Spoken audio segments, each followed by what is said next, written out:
প্ৰথমতে মই সকলোকে যোৰহাটবাসী ৰাইজক মই আগন্তুক নৱবৰ্ষৰ শুভেচ্ছা জনাইছোঁ। এইখিনি সময়ত আমি দেখা পাওঁ যে বিভিন্ন পিকনিক পাৰ্টিয়ে হওক বা নৱবৰ্ষ উদযাপনেই হওক, আমি এটা ফেষ্টিভ মুডত আছোঁ সকলোৱে। আগত বিহু আহি আছে আমাৰ, গতিকে এইখিনি সময়তে বিশেষকৈ দেখা যায় যে পথ দুৰ্ঘটনাৰ সংখ্যাটো বাঢ়ি যায়। গতিকে এই কমাবৰ কাৰণে যিটো পথ দুৰ্ঘটনা হ্ৰাস কৰিবৰ কাৰণে আমি বিভিন্ন প্ৰকাৰে আমি উপায় লৈছোঁ। আমাৰ ডিষ্ট্ৰিক্ট প্ৰশাসনৰ পৰা আমাৰ মাননীয়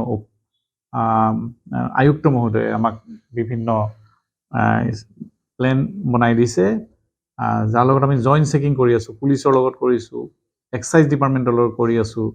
গতিকে বিভিন্ন ঠাইত আমি ৰাতি ড্ৰাংক এণ্ড ড্ৰাইভ বা যিকোনো ধৰণৰ অফেন্স আমি চেকিং কৰি আছোঁ, যাতে আমি এই দুৰ্ঘটনাৰ সংখ্যাটো আমি হ্ৰাস কৰিব পাৰোঁ।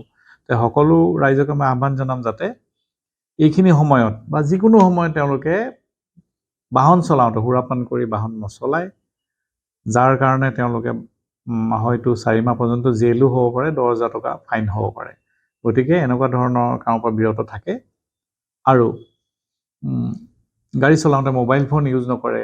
যদি ফোন আহে তেওঁ ৰখি পেলাই ভালকৈ কথা পাতি তেওঁ আগবাঢ়িব লাগে।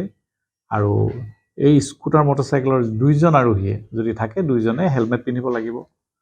আৰু যি 4চকীয়া বাহন বা যিকোনো বাহনত সকলো আৰোহীয়ে ছিট বেল্ট লগাব লাগিব। আৰু আমাৰ এই যি আগন্তুক নৱবৰ্ষ আহি আছে, বিহু আহি আছে, আমি যাতে ভালকৈ পালন কৰিব পাৰোঁ।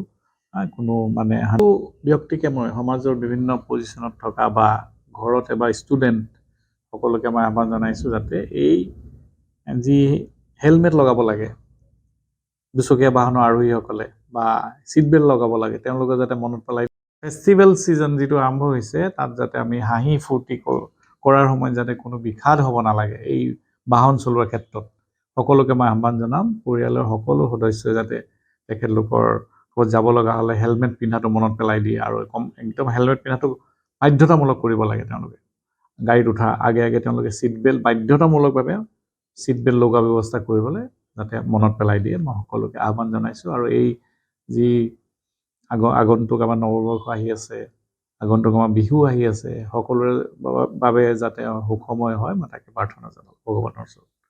ধন্যবাদ।